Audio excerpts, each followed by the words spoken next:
जय श्री कृष्णा। राधे राधे। आज आप लोग एक कहानी के माध्यम से जानेंगे राधा नाम की महिमा। राधे राधे बोलने से क्या होता है। एक बार एक संत जी किसी गांव के निकट आश्रम पर भगवत जी की साप्ताहिक कथा कह रहे थे। तीसरे दिन के वृत्तांत में वह कथा करते हुए बताने लगे, अनेक प्रकार के लोग जो पाप कर्म करते हैं उन्हें अनेक प्रकार के नरकों में जाना पड़ता है, लेकिन एक उपाय है जिसके द्वारा नरकों में जाने से बचा जा सकता है। कोई एक बार सच्चे हृदय से राधा नाम पुकार ले तो वह नरकों में नहीं जाता है। एक सेठ जी जो रोज आकर सत्संग सुना करते थे, सत्संग समाप्ति के पश्चात वह संत जी के चरणों में आकर बड़े जोर से रोने लगे। संत जी ने कहा, अरे सेठ जी, क्यों रोते हो? तुम्हारा मन उदास क्यों है? सेठ जी रोते हुए कहने लगे, भगवान, आपकी कृपा से मुझे सब कुछ प्राप्त है, पर मेरे मन को एक बड़ी चिंता सताती है। संत जी कहने लगे, कहिए कौन सी चिंता है? सेठ जी कहने लगे, आज आपने भगवत कथा में नरकों का वर्णन किया और वर्णन करते हुए बताया कि जीवों को अनेक पापों से नरकों की प्राप्ति होती है, लेकिन एक उपाय है जिसके द्वारा नरकों में जाने से बचा जा सकता है। तो प्रभु, मैं तो आपकी शरण में हूँ, रोज सत्संग सुनने आता हूँ। मेरे मन में तो यह विश्वास है, आप संतों की कृपा से, भगवत की कृपा से मेरा उद्धार तो हो ही जाएगा, लेकिन मेरा एक छोटा भाई है जिसकी उम्र 50 साल है। वह ना सत्संग में जाता है, ना परमात्मा पर विश्वास करता है और ना ही प्रभु का नाम सुमिरन करता है। उसका उद्धार किस प्रकार होगा? मुझे उसकी बड़ी चिंता सताती है। मैं उसे बहुत बार समझाने का प्रयास भी करता हूँ। इस संसार के काम तो होते रहेंगे, तुम भगवान के नाम का स्मरण भी किया करो। तब वह कहता है, ऐसा करने से कुछ नहीं होता, तुम भी मत किया करो। मैं जितना आस्तिक हूँ, प्रभु के प्रति जितनी मेरी आस्था है, वह उतना ही कट्टर और अनिश्वरवादी है। तब संत जी ने कहा, क्यों चिंता करते हो? एक दिन उसका भी उद्धार हो ही जाएगा। सेठ जी रोते हुए कहने लगे, हे भगवान, उसका उद्धार कब होगा? आप जैसे महापुरुषों हमारे गांव में आए हैं, मुझे तो आप पर ही यकीन है, आप ही उसका उद्धार करके जाएंगे। अब आप कैसे भी कृपा कर मेरे घर आइए और एक बार तो उसके मुख से श्री राधा नाम का उच्चारण कराइए। तब सेठ जी की विनय सुन संत जी कहने लगे, कल सत्संग समाप्ति के पश्चात मैं आपके घर आऊँगा और उसे परमात्मा का सुमिरन अवश्य कराऊंगा। दूसरा दिन हुआ, सेठ जी अपने घर गए। संत जी के आने का इंतजार करने लगे। आश्रम पर कथा की समाप्ति हुई। अब संत जी अपने वचन के अनुसार सेठ जी के घर पहुँचे। जैसे ही घर पहुँचे, सेठ जी ने बड़े श्रद्धा भाव से संतों का स्वागत किया। उन्होंने अपने भाई को बुलाकर कहा, संत जी आज हमारे घर पधारे हैं, उनका दर्शन कर लो। वह अंदर से बैठे बैठे कहने लगा, मुझे ना किसी संत से मिलना है और ना ही भगवान से मिलने की इच्छा है। तुम ही उनकी सेवा करो और तुम ही उनका पेट भरो। संत जी ने जब यह वचन सुने, सेठ जी रोते हुए कहने लगे, भगवान जी, देखा है आपने, आपके सामने ही आपका अपमान कर रहा है। संत जी कहने लगे, सेठ जी ख्याल ना कीजिए, सब कुछ अच्छा होगा। अब सेठ को दिलासा देते हुए संत जी पलंग से उतरे और उसके भाई के कक्ष में आ गए और उसके कंधों पर हाथ रख कर कहने लगे, और बताओ, आज तक कितना कमाया? वह संत जी को इस प्रकार अपने नज़दीक देखकर कहने लगा, अपना हाथ मेरे कंधों से हटाओ। मैं ना संतों को मानता हूँ ना भगवान को मानता हूँ। लोग जितने आस्तिक होते हैं मैं उतना ही कट्टर नास्तिक हूँ। मैं भगवान को नहीं मानने वाला हूँ। आप मेरे नज़दीक क्यों आए हैं? संत जी कहने लगे, मैं तो अपना काम करने आया हूँ। संतों का काम होता है लोगों का उद्धार करना। आज तुम्हारे उद्धार का कार्य मिला है तो अवश्य करके ही जाऊँगा। वह सेठ का भाई भी बड़ा कट्टर था। वह कहने लगा, आपको किसी का भी उद्धार करना है कर लीजिए, पर मेरा उद्धार आप नहीं कर सकते। मैं कुछ भी नहीं करने वाला हूँ। सेठ के भाई को देखकर संत जी मुस्कुरा कर कहने लगे, एक बार राधे राधे बोल दो। वह सेठ जी का भाई कहने लगा, मैं कुछ नहीं बोलूँगा। संत जी ने फिर कहा, राधे राधे बोल दो। वह कहने लगा, नहीं कहूँगा। फिर संत जी ने कहा, राधे राधे बोलो। वह कहने लगा, मैंने कहा ना मैं नहीं बोलूँगा। तब संत जी पुनः सेठ जी के पास आए और कहने लगे, अब आपने मेरे ऊपर यह जिम्मा सौंपा है। अब मैं जैसा करूँगा आप बीच में नहीं आना। आप सारे परिवार वाले बाहर जाकर बैठ जाओ जब तक मैं आपको बुलाऊं नहीं। एक भी परिवार वाला इस कक्ष में ना आए। अब इस प्रकार सेठ जी अपने परिवार सहित बाहर आकर बैठ गए। अब कक्ष में सिर्फ संत जी और सेठ जी का भाई था। संत जी ने पुनः प्रेम से कहा, अरे भैया एक बार राधे राधे बोल दो। वह कहने लगा, मैंने आपसे मना किया ना, मैं नहीं कहता हूँ। न भगवान को मानता हूँ न भगवान की बातें मानता हूँ। मैं कट्टर नास्तिक हूँ। संत जी पुनः उसे प्रेम से हंसते हुए कहने लगे, जितने तुम कट्टर नास्तिक हो मैं उतना ही आस्तिक हूँ। मैंने अगर निश्चय कर लिया है तुम्हारे मुख से राधा नाम सुनकर ही जाऊँगा, और पक्का समझ लेना कि तुम्हारे मुख से राधा का नाम निकलेगा ही। वह कहने लगा, आप कितना भी प्रयास कर लो मैं एक बार भी नाम नहीं लेने वाला हूँ। अब संत महापुरुष होते तो बड़े दयालु हैं, पर लीला मात्र उन्होंने क्या किया, उस सेठ के भाई का हाथ पकड़ा और हाथ पकड़कर जोर से घुमाने लगे। अब वह सेठ ठहरा 50 साल का वृद्ध अवस्था भी थी। संत की वृद्ध थे, संत भी वृद्ध थे, पर संतों के अंदर भक्ति का तेज होता है। उन्होंने जोर से उसके भाई का हाथ घुमाया, मुँह मोड़ दिया। हाथ घुमाकर संत जी फिर कहने लगे, कहो राधे राधे। वह कहने लगा, नहीं कहूँगा।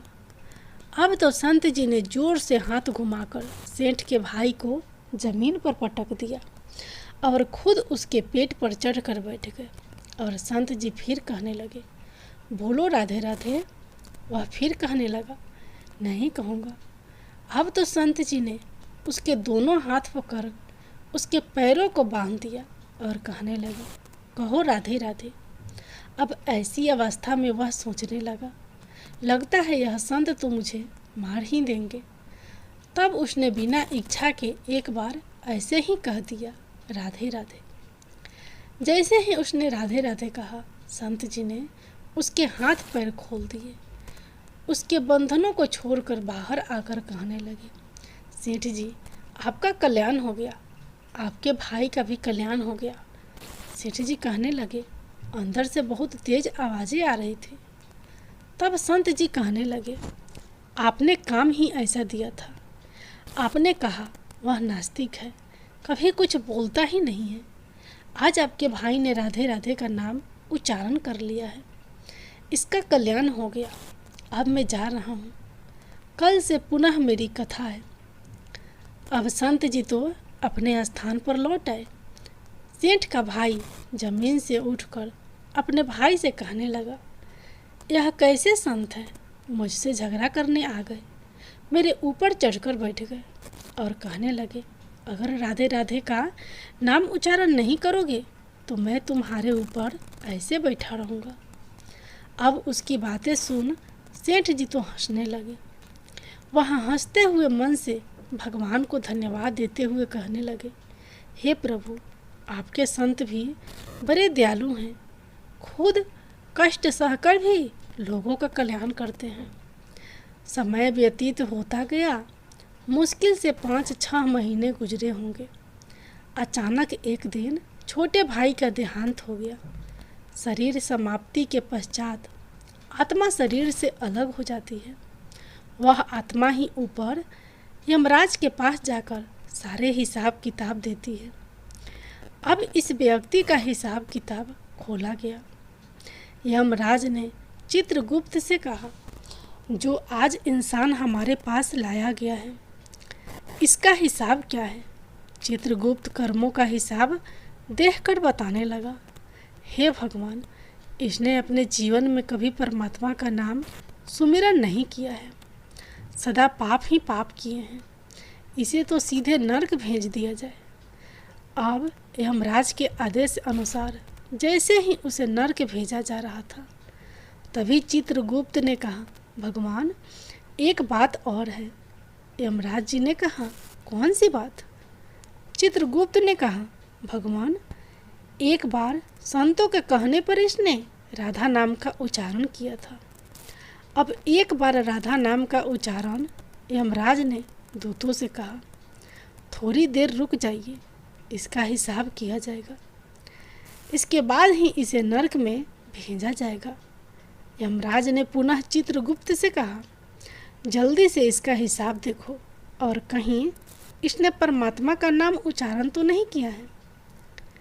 चित्रगुप्त ने फिर से पुनः सारा हिसाब देखा और देखकर कहने लगा, भगवान, इसने एक बार जो नाम उच्चारण किया है वह संतों के भय से किया था, दिल से भी नहीं किया था, पर एक बार राधा नाम का उच्चारण किया है।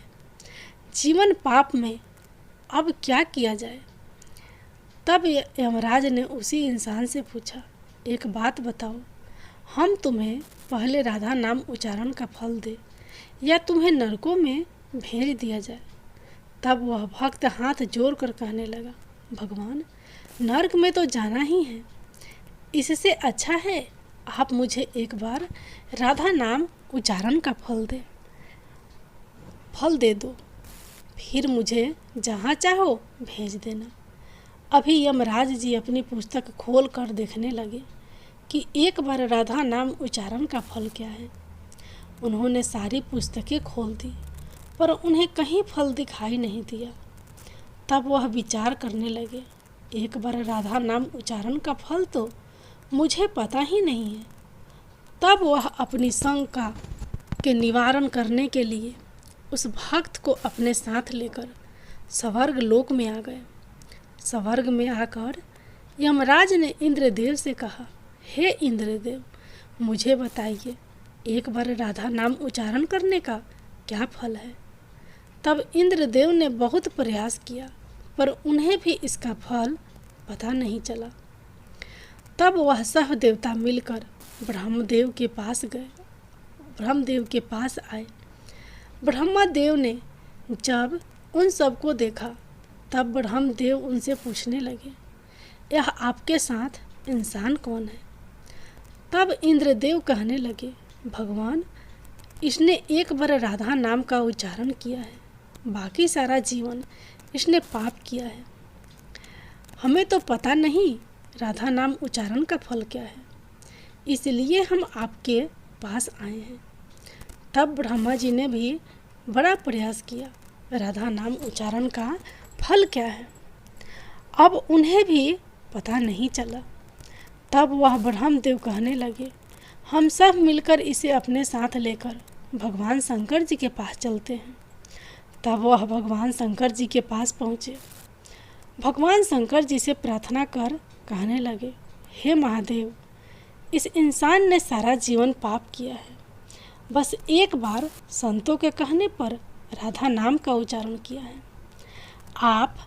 अब आप बताइए, एक बार राधा नाम उच्चारण का क्या फल मिलता है? तब महादेव जी ने बड़ा प्रयास किया, पर वह भी राधा नाम की महिमा को बता नहीं सके। तब शंकर जी कहने लगे, अब हमें भगवान श्री कृष्ण के पास चलना पड़ेगा, क्योंकि वहीं राधा तत्व को जानते हैं।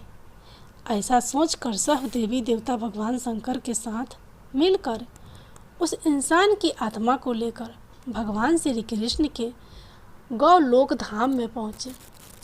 गौलोक धाम में भगवान श्री कृष्ण राधा जी के साथ अपने आसन पर विराजमान थे।